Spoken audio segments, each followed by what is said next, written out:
बिस्मिल्लाहिर्रहमानिर्रहीम। अस्सलाम वालेकुम नादरीन, आप यूट्यूब चैनल देख रहे हैं। मैं इमरान खान हूँ। DGISPR ने एक ट्वीट किया है और 2 साल से भी ज़्यादा वक्त गुजरने के बाद उनका एक ट्वीट सामने आया है। ये DGISPR का जो अकाउंट है ना, ये 2016 में बना था।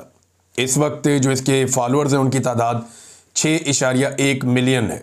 लगभग 61 लाख के करीब इसमें फॉलोअर्स हैं और ये बड़े अकाउंट्स में से एक अकाउंट है पाकिस्तान के। तो ये ट्वीट नहीं कर रहा था बड़े लंबे अरसे से। उसकी वजह ये थी कि DGISPR के अकाउंट से जब भी ट्वीट होती थी तो नीचे पाकिस्तानी जो है बड़ी नेगेटिव कमेंटिंग करते थे। पाकिस्तानी जो है वो बहुत नाराज़ थे पाकिस्तान की मिलिट्री एस्टेब्लिशमेंट से। यानी मिसाल के तौर पे जो इससे पहले वाला ट्वीट था DGISPR का, वो 27/5/2023 का ट्वीट है, यानी जो 9 मई हुआ था उसके बाद का। अच्छा, इसमें जो उनका रीट्वीट हुआ था वो सिर्फ 7,000 हुआ था, लेकिन उसके ऊपर जो लोगों ने कमेंट किए थे वो लगभग 66,000 कमेंट किए थे लोगों ने।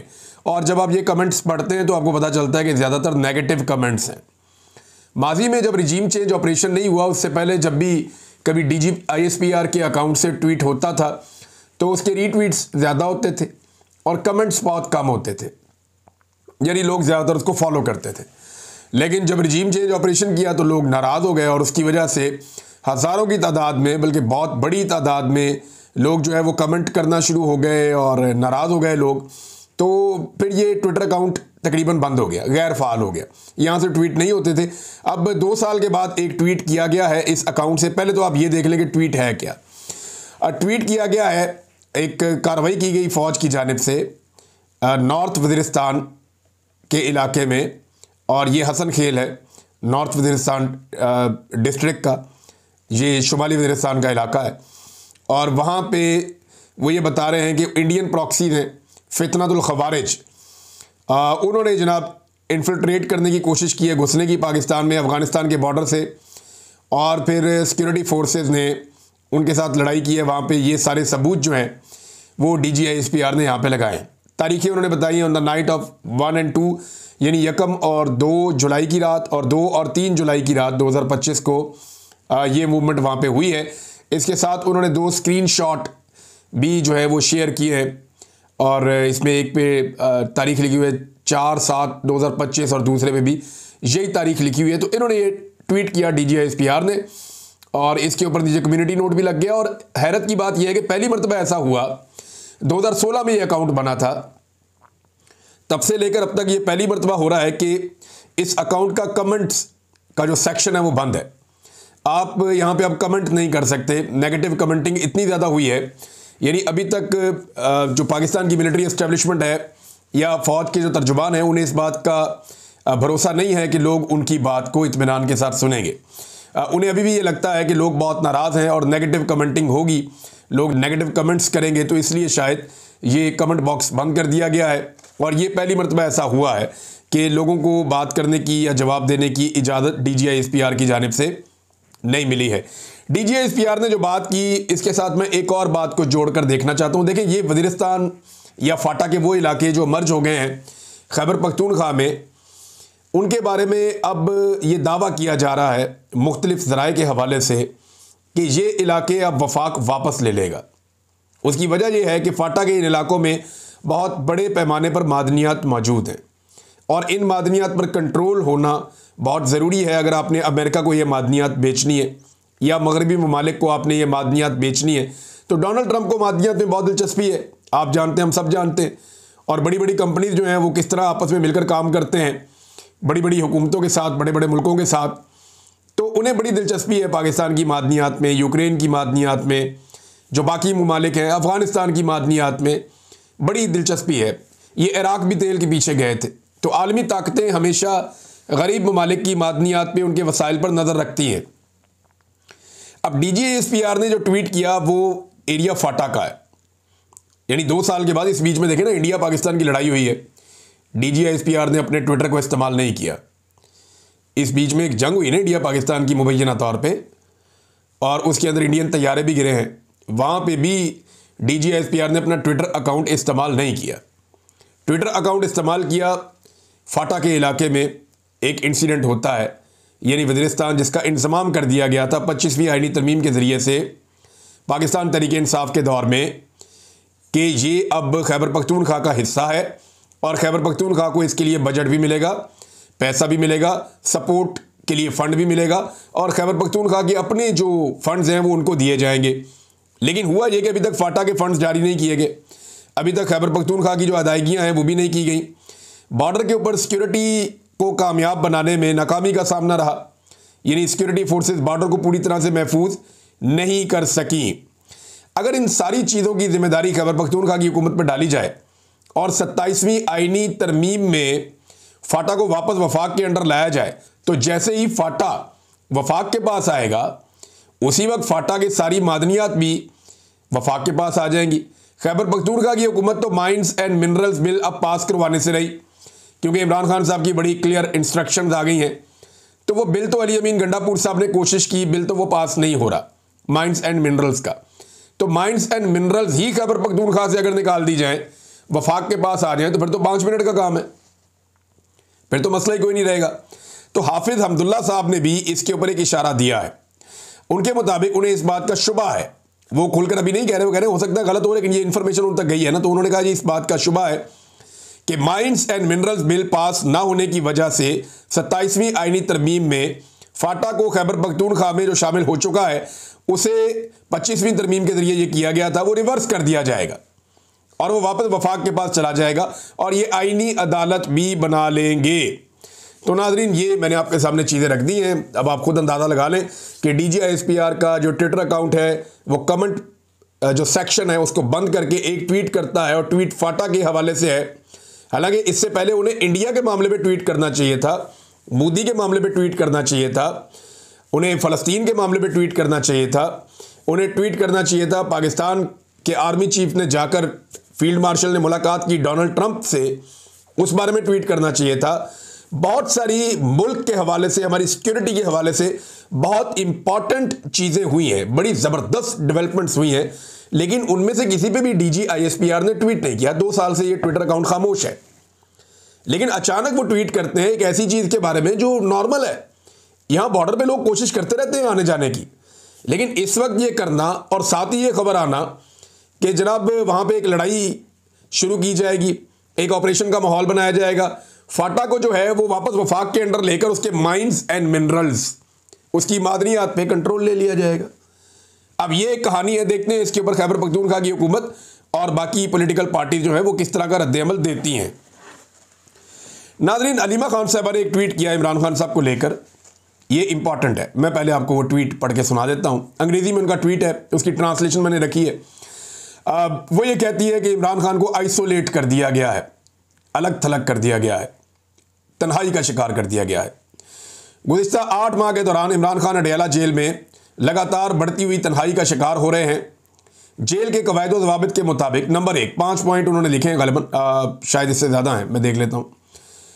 उन्होंने जो पॉइंट्स लिखे हैं वो हैं जी 6 पॉइंट्स हैं। तो पहला पॉइंट उन्होंने ये लिखा कि जेल के कवायद व ज़वाबित के मुताबिक हफ्तावार जो है वो उन्हें फ़ोन करने की इजाज़त है, लेकिन उनके बेटों से गुज़िश्ता 6 महीने से बात नहीं करवाई गई और ये गैर इंसानी और गैर कानूनी है। नंबर 2, वो ये कहती हैं कि पिछले महीने के दौरान जेल हुकाम ने हमारी किताबें हमने भिजवाई थी इमरान खान साहब को, वो भी उन तक नहीं जाने दी गई, तो उनको इंटेलेक्चुअली और रूहानी तौर पे उन्हें जो है वो डैमेज करने की कोशिश की जा रही है, उन्हें मुनक़ता करने की कोशिश की जा रही है। नंबर 3, वो कहती है गुज़िश्ता 8 महीने से पाकिस्तान की सबसे बड़ी सियासी जमात के सरबराह की हैसियत से इमरान खान को उनकी पार्टी के अरकान से मिलना होता है, मिलने से रोक दिया गया है, सियासी मुशावरत नहीं होने दी जा रही और क़यादत के आइनी हक से उन्हें महरूम किया जा रहा है।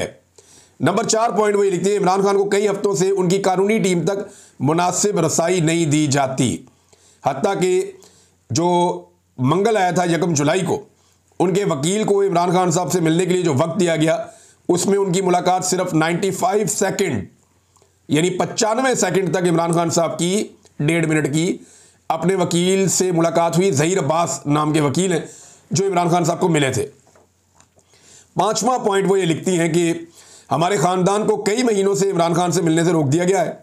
पिछले 3 महीनों से मैं और मेरी बहनें अडयाला जेल जाते हैं, पंजाब पुलिस जो है वो कई किलोमीटर पहले रोक देती है, हम 1.5 किलोमीटर पैदल चलते हैं, घंटों इंतज़ार करते हैं और उसके बाद भी सिर्फ डॉक्टर उज़मा खान और नौरीन न्याजी को अपने भाई से मुख्तसर मुलाकात की इजाज़त है। जो पहले आधे घंटे का दौरानिया था और अब उसको 15 मिनट तक रह गया है। छठे नंबर पे एक बड़ा इंपॉर्टेंट नुकता उन्होंने बताया। उन्होंने कहा जी गुज़िश्ता 10 माह से इमरान खान के डॉक्टरों डॉक्टर फैसल सुल्तान और डॉक्टर आसिम यूसुफ इनको मुआयना करने की इजाज़त नहीं दी गई। ज़रूरी तिब्बी निगहदाश्त से मुसलसल इनकार की वजह से उनकी सेहत को ख़तरे में डाला जा रहा है। अच्छा, उन्होंने ये कहा कि हमें ये बताया गया है कि इंतहाई जो है वो तन्हाई अडियाला को कंट्रोल करने वाले कर्नल की नहीं बल्कि मरीम नवाज़ की हदायत पर नाफिज की जा रही है। ये जेल पंजाब में वाक़ है जहाँ 17 सीटों वाली मुस्लिम लीग नून की हुकूमत इतनी खौफजदा है कि उसने इमरान खान तक तमाम रसाई रोक दी है। वो किसी भी मालूमात के अंदर जाने या बाहर आने से डरते हैं। इंशाअल्लाह हम इमरान खान का मुकम्मल पैगाम उस वक्त तक सामने लाते रहेंगे जब तक कि वो इस गैर कानूनी कैद से आज़ाद होकर एक बार फिर अपने लोगों की रहनुमाई नहीं कर लेते। अच्छा, इसमें एक चीज़ इंपॉर्टेंट है जो उन्होंने कहा कि हमें यह बताया जा रहा है, इसमें उन्होंने थोड़ा सा जो है ना वो मार्जिन रखा है कि ये जो इमरान खान साहब की तन्हाई वाला मामला है, कंप्लीट आइसोलेशन वाला मामला है, ये मरीम नवाज़ कर रही है। अडियाला जेल में बैठा हुआ कोई कर्नल नहीं कर रहा। पहले ये कर्नल के ऊपर एलिगेशन जाता था और अब वो ये कह रही हैं उनको शायद कोई नई इन्फॉर्मेशन आई है या उन्हें बताया गया, ये रिक्वेस्ट की गई है। तो इस पर उन्होंने ये कहा जी कि वो अडियाला में कोई कर्नल नहीं लेकिन मरीम नवाज़ की ख्वाहिश के ऊपर ये सारा कुछ हो रहा है। 17 सीटों वाली हुकूमत जो है वो ये गंद मार रही है। बहरहाल उन्होंने ये तफसीलात बताई। जब उनसे सवाल किया गया हलीमा खान साहबा से एक दिन पहले कि जनाब नवाज शरीफ साहब, वो खबर आई थी ना कामरान शाहिद साहब की, अब उनसे सवाल किया गया कि जनाब वो नवाज शरीफ साहब अडियाला जाके इमरान खान साहब से मिलना चाहते हैं। तो उसमें ना एक बड़ी ज़बरदस्त बात है जो नुसरत जावेद साहब ने की। उन्होंने कहा जी मैं एक बात कहना चाहता हूँ कि नवाज शरीफ अगर अडियाला जेल जाएंगे तो बेइज्जत होकर आएंगे। देखें बाहर कौन सा मियाँ नवाज शरीफ साहब पे चादरें चढ़ रही हैं, बाहर कौन सी उनकी कोई बहुत इज्जत हो रही है। जिस तरह मियाँ साहब ने लास्टिक की शलवार पहनी हुई है तो उसके साथ तो इज्जत होती नहीं है। मियाँ साहब ने जिस तरह कंप्रोमाइज़ किया है वोट को इज्जत दो के बयानिए पर, इज्जत तो उन्होंने उसी दिन गंवा दी थी जब उन्होंने वोट को इज्जत दो का बयानिया त्याग दिया था। सरे बाजार उन्होंने बेच दिया था इक़्तिदार के लिए, अपनी बेटी को वज़ीर आला और भाई को वज़ीर आज़म बनाने के लिए। जो कुछ मियाँ नवाज शरीफ साहब ने किया अपने केसेस से छुटकारा पाने के लिए वो सब जानते हैं। तो अलीमा खान ने क्या कहा, उन्होंने कहा जी नवाज शरीफ से किसने बात करनी है भाई, नवाज शरीफ की तो उसके घर वाले नहीं सुनते। यानी सिंपल लैंग्वेज उन्होंने कहा जी वो अपनी फैमिली में इर्रेलिवेंट है एक आदमी, तो वो रेलिवेंसी के लिए। यानी आज आप अंदाज़ा करें कि इमरान खान साहब की मकबूलियत इस जगह पे है कि नवाज शरीफ को रेलिवेंट होने के लिए भी इमरान खान से मिलने की ज़रूरत है। नादरीन ये हकीकत है, ये मजाक नहीं है, या मैं कोई मुखालफत में नहीं कह रहा। वाकई में आज इमरान खान इतना पॉपुलर है और इमरान खान की रेलिवेंसी इतनी ज़्यादा है कि नवाज शरीफ साहब को सियासी तौर पे वापस ज़िंदा होने के लिए इमरान खान साहब से मिलने की ज़रूरत है, या इमरान खान के साथ अपनी खबर को जोड़ने की ज़रूरत है, या अपने आप को इमरान खान साहब से मिलने की ख्वाहिश जाहिर करने की ज़रूरत है। नवाज शरीफ बिल्कुल इररेलेवेंट था गुज़िश्ता कई महीनों से, लेकिन जैसे ही ये कहा गया कि वो अडियाला जाकर इमरान खान साहब से मिलना चाहते हैं, नवाज शरीफ साहब की रेलिवेंसी बढ़ गई। अब इमरान खान साहब आगे से मियाँ साहब के साथ क्या करेंगे ये तो वक्त बताएगा अगर मियाँ साहब गए तो। नाज़रीन मरीम नवाज़ पहुँच गई पाकपतन अस्पताल, जिसके बारे में खबर आ रही थी कि 20 से ज़ायद बच्चे जाँ बहक हो गए हैं वहाँ पे अस्पताल इंतज़ामिया की गफलत की वजह से। तो पहले तो ये मानते ही नहीं थे, परों पे पानी नहीं पड़ने देते थे, लेकिन मीडिया लगातार खबर दे रहा था और बिलाखिर अवामी तनकीद से परेशान होकर इनको जाना पड़ गया। तो इन्होंने प्लान किया कि जनाब ये जाएंगे पाकपतन। जब ये पाकपतन पहुँचे तो इनसे पहले पहुँच गए मियाँ इमरान अरशद। मियाँ इमरान अरशद साहब कौन है? ये जर्नलिस्ट हैं जी, और ये बड़े अच्छे जर्नलिस्ट हैं, फील्ड में रिपोर्टिंग बहुत अच्छी करते हैं। मियाँ इमरान अरशद साहब ने जाके वहाँ पे नोट किया कि पूरे शहर के अंदर सरकारी सतह पे मरीम नवाज़ के बड़े बड़े बिल बोर्ड्स, होर्डिंग्स, ये तो तबाही फिरी पड़ी है। यानी डीसी ने कोई दीवार, कोई एरिया, कोई होर्डिंग, कोई चीज़ नहीं छोड़ी जहाँ पे मरीम नवाज़ का फोटो ना चिपकाया हो। सिर्फ एक चौक है, बख्तियार काकी चौक, वहाँ पे खड़े होकर इमरान अरशद ने गिन कर कैमरे के अंदर दिखाया कि 20 के करीब होर्डिंग्स, बोर्ड्स मरीम नवाज़ के लिए, उसे खुशामदीद कहने के लिए या उनकी खुशामद करने के लिए सिर्फ एक चौक में 20 के करीब लगाए गए हैं। 20 से ज़्यादा हैं या 20 हैं, 20 तो उन्होंने गिन कर बताएं मियाँ इमरान अरशद साहब ने। तो ये इनकी हरकतें, गरीब को दवाई मिले या ना मिले इनकी तशहीर होनी चाहिए। भाई यही करोड़ों रुपया जो आपने बोर्डों पे लगा दिया है, ये जो आपने फटाफट सड़कें सीधी करवाई हैं, ये जो आपने मरीम नवाज़ का प्रोटोकॉल लगाया है, इस बीबी को आप इसके घर में रखते और इसी पैसे से आप मरीजों को दवाइयाँ देते, ऑक्सीजन देते, तो इतना नुकसान तो ना होता। अब मरियम नवाज वहां पे गई और जाने के बाद वहां पे पूरा बंदोबस्त किया गया, कोई बंदा करीब ना आए, कोई मरीज करीब ना आए, कोई ऐसा बंदा जो शिकायत करने वाला हो वो करीब ना आए, पूरा बंदोबस्त कर दिया गया। लेकिन हुआ यह कि वहां पे एक अपना ही बंदा जो था काउंसलर, उसने खप डाल दी। यानी उसे मौका मिल गया वहां करीब जाने का, उसने खप डाल दिया। उसने कहा कोई दवाई नहीं मिलती, डिस्प्रिन भी नहीं मिलती, रोला डाल दिया। अब मरियम नवाज का वहां पे अगर आप एटीट्यूड पे गौर करें ना, वो वीडियो अगर आप निकाल के देखें तो मरियम नवाज उसकी बात भी नहीं सुन रही। बस सुन लिया ना, ठीक है कह दिया ना आपने, और हाथ का इशारा करके उसे रोक दिया, ये सुन लिया ना, 1 मिनट रुकें आप। ये किसी गरीब आदमी की बात सुनने के लिए भी तैयार नहीं है। ऐसी फिरौनियत है इनके अंदर। भाई जो गरीब आदमी की बात नहीं सुन रही, जो बेचारा दवाई मांग रहा है, वो पार्लियामेंट के अंदर तनकीद बर्दाश्त करेगी? यानी मरियम नवाज पे तनकीद करने का जुर्म इतना बड़ा है कि अब अरकान असेंबली इस बुनियाद पे नाअहल हो जाएंगे और इलेक्शन कमीशन ऑफ पाकिस्तान में रेफरेंस जमा करवा दिया जाके। स्पीकर पंजाब असेंबली ने ये जो रवायात कायम कर रहे हैं ना, ये इनके मुंह पर आकर वापस लगेंगी। ये वक्त आएगा, ये देखेंगे और ये पछताएंगे। बहरहाल इसी गुस्से में एमएस को फड़का दिया और सीईओ को भी अस्पताल के फड़का दिया मरियम नवाज ने कि भाई ये क्या हो रहा है, यहां पे आप मेरी बेइज्जती करवा रहे हैं। ये एमएस या सीईओ फड़काने से कुछ नहीं होगा। आपको चेक करना पड़ेगा कि फंड्स जा कहां रहे हैं। फंड्स की तकसीम और आपकी तरजीहात ठीक नहीं है आपकी हुकूमत की। जब से आपने हेल्थ कार्ड बंद किया है, हुआ यह है कि सारा प्रेशर सरकारी अस्पतालों पे आ गया है। हेल्थ कार्ड की वजह से ये मरीजों की बहुत बड़ी तादाद चली जाती थी प्राइवेट अस्पतालों में, इन्हें फिक्र ही नहीं होती थी। ये प्राइवेट अस्पतालों में बेहतरीन डॉक्टर से जाके अस्पतालों में जाके चेक करवा लेते थे, पैसा जो है वो इंश्योरेंस से चला जाता था। तो हेल्थ कार्ड का एक मंसूबा था जिससे बड़ी कामयाबी के साथ जो लोड है वो शिफ्ट हो गया था सारे के सारे अस्पतालों के ऊपर, प्राइवेट और सरकारी पे। अब जैसे ही आपने हेल्थ कार्ड की सहूलत बंद की है, वो सारा का सारा लोड वापस आ गया सरकारी अस्पतालों पे। सरकारी अस्पताल उस लोड के लिए तैयार नहीं है, ना पहले तैयार थे, और आपने फंड्स जारी नहीं किए।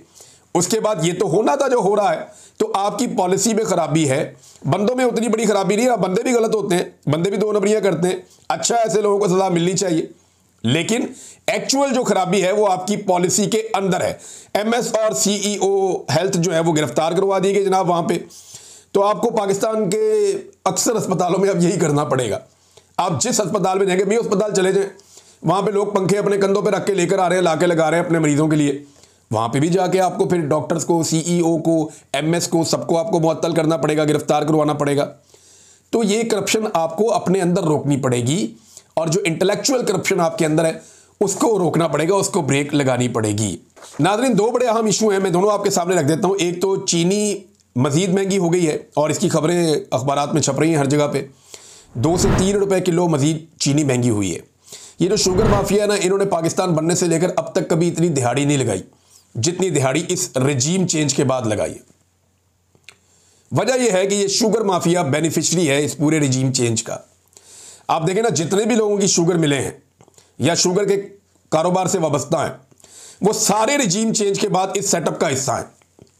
कोई एक बंदा अपोजिशन के अंदर आप मुझे दिखाएं जो बैठे हो जाके, क्योंकि शुगर माफिया सारा का सारा इस रजीम चेंज का हिस्सा है और बेनिफिशरी है। लिहाजा ये दबा के पैसा बना रहे हैं, और जो दिहाड़ी इन्होंने लुटमार इन्होंने इस मरतबा की है पाकिस्तान की तारीख में इन्होंने कभी नहीं की, और इन्हें पूछने वाला भी कोई नहीं है, क्योंकि एस्टेब्लिशमेंट इनके साथ मिलकर बैठी हुई है।